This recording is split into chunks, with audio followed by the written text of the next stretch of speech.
Hello प्यारे विद्यार्थियों, आज के इस वीडियो में साइंस से संबंधित कुल 50 प्रश्न करने वाले हैं जो लगभग हर एग्ज़ाम में पूछा जाता है। प्रश्न नंबर 1 है, भारतीय अंतरिक्ष अनुसंधान संगठन यानी कि इसरो की स्थापना कब हुई थी? तो आप सभी को इसका आंसर मालूम ही होगा कि ऑप्शन नंबर बी 1969 में हुआ था। बढ़ते हैं क्वेश्चन नंबर 2 की तरफ। क्वेश्चन नंबर 2 है, भारतीय अंतरिक्ष अनुसंधान संस्थान इसरो कहाँ स्थित है? तो इस प्रश्न का सही आंसर हो जाएगा ऑप्शन नंबर सी, बंगलौर। बढ़ते हैं प्रश्न नंबर 3 की तरफ। प्रश्न नंबर 3 है, सिलिका क्या है? धातु है, उपधातु है, अधातु है या इनमें से कोई नहीं? तो सिलिका उपधातु है, तो इसका सही आंसर हो जाएगा ऑप्शन नंबर बी, उपधातु। प्रश्न नंबर 4 है, निम्न में से किस धातु को किरोसिन में डुबाकर रखते हैं? ऑप्शन नंबर ए है जिंक, ऑप्शन नंबर बी है मैग्नीशियम, ऑप्शन नंबर सी है सोडियम और ऑप्शन नंबर डी है इनमें से सभी। तो इस प्रश्न का सही आंसर हो जाएगा option number C, sodium. Sodium को किरोसिन में डुबाकर रखा जाता है। प्रश्न नंबर 5 है, आभूषण बनने वाला सोना होता है 22 कैरेट का, 23 कैरेट का, 16 कैरेट का या 24 कैरेट का? अगर यहाँ पे प्रश्न ये पूछता कि शुद्ध सोना कितने कैरेट का होता है, तो शुद्ध सोना 24 कैरेट का होता है, लेकिन आभूषण बनाने के लिए जो उपयोग करते हैं वो 22 कैरेट का होता है, तो इसका ऑप्शन नंबर ए राइट हो जाएगा, 22 कैरेट। प्रश्न नंबर 6 है, सिल्वर तथा कॉपर उष्मा के क्या है? तो इस प्रश्न का सही आंसर हो जाएगा ऑप्शन नंबर सी, सबसे अच्छे चालक हैं।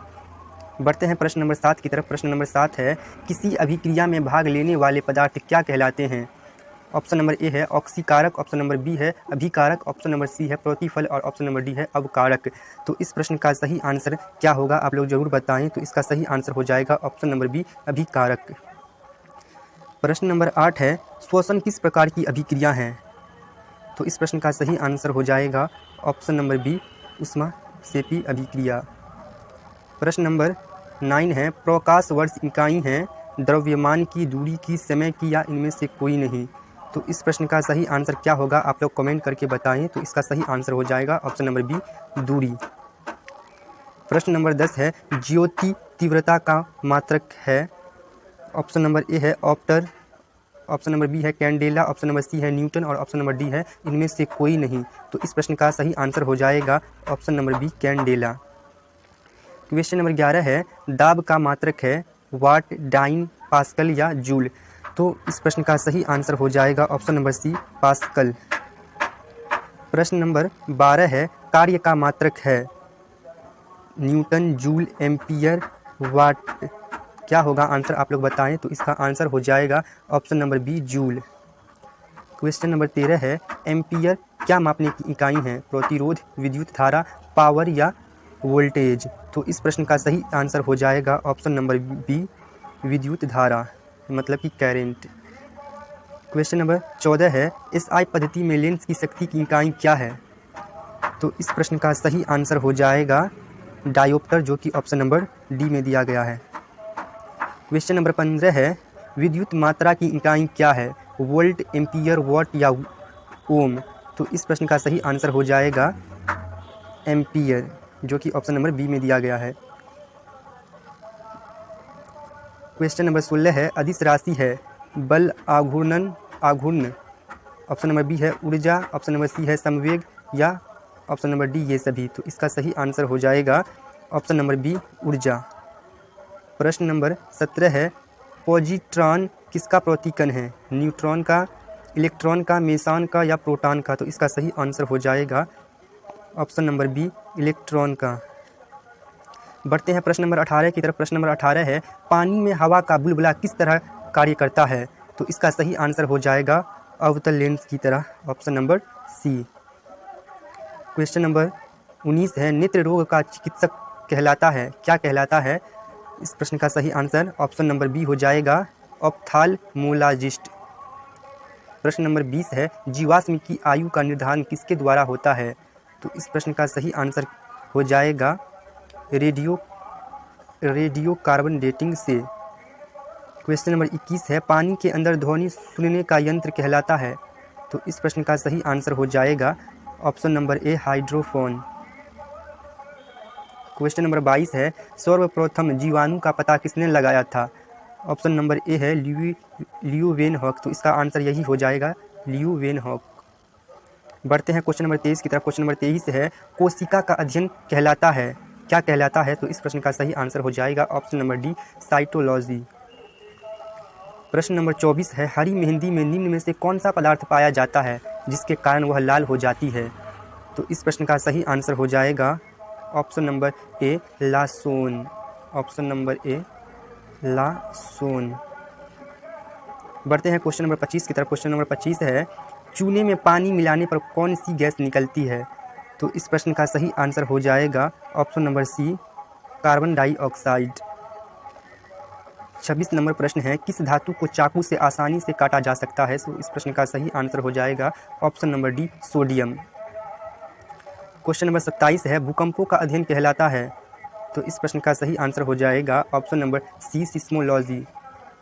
प्रश्न नंबर 28 है, मानव रेटिना पर बना प्रतिबिंब होता है? तो इस प्रश्न का आंसर क्या होगा? आप लोग कमेंट करके ज़रूर बताएं। तो इसका सही आंसर हो जाएगा वास्तविक एवं उल्टा, ऑप्शन नंबर डी।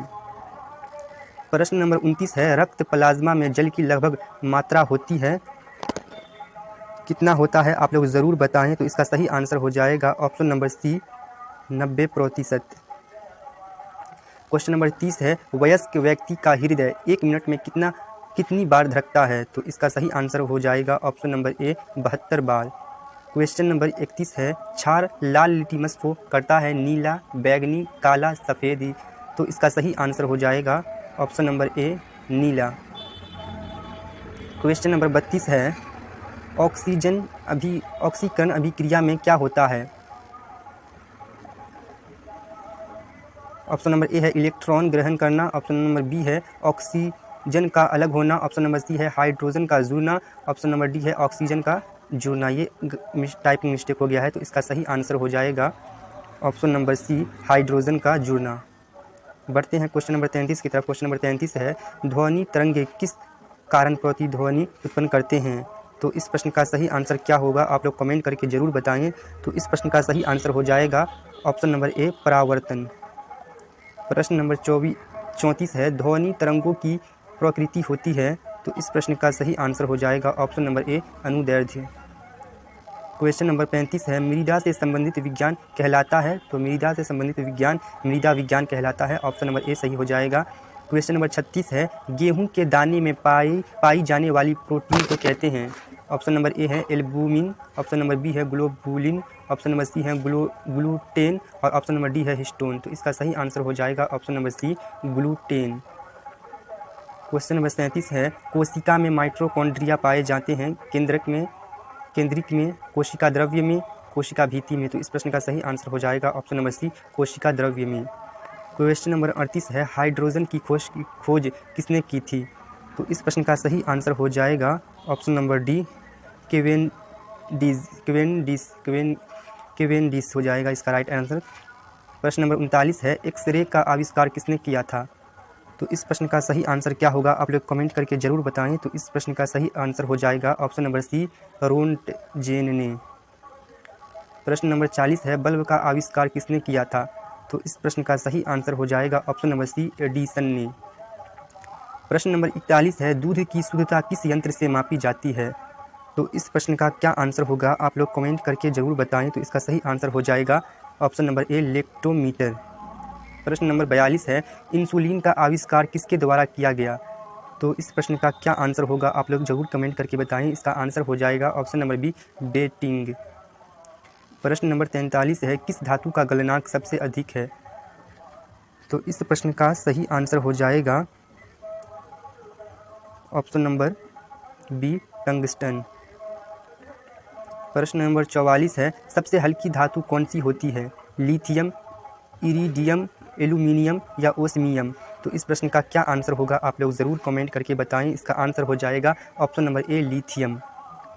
प्रश्न नंबर 45 है, राडार में किस प्रकार की तरंगें होती हैं? तो इस प्रश्न का सही आंसर हो जाएगा ऑप्शन नंबर बी, विद्युत चुम्बकीय तरंगें। प्रश्न नंबर 46 है, आकाश के नीले दिखाई देने का मुख्य कारण है? तो इस प्रश्न का सही आंसर हो जाएगा ऑप्शन नंबर बी, वायुमंडल में उपस्थित धूल आदि के कणों द्वारा सौर किरणों का प्रकीर्णन। प्रश्न नंबर 47 है, डायनामाइट के आविष्कारक निम्नलिखित में से कौन है? तो इस प्रश्न का सही आंसर हो जाएगा ऑप्शन नंबर ए, अल्फ्रेड नोबेल। प्रश्न नंबर 48 है, प्लास्टर ऑफ पेरिस प्राप्त किया जाता है? किससे प्राप्त किया जाता है? तो इस प्रश्न का सही आंसर हो जाएगा ऑप्शन नंबर बी, जिप्सम से। प्रश्न नंबर 49 है, फेदम है। फेदम क्या है? तो फेदम एक माप है। प्रश्न नंबर 50 है, रिक्टर स्केल किसके नापने में प्रयोग होता है? तो इस प्रश्न का सही आंसर हो जाएगा ऑप्शन नंबर ए, भूकंप की तीव्रता। मिलते हैं किसी अगले वीडियो में, आज के लिए बस इतना ही।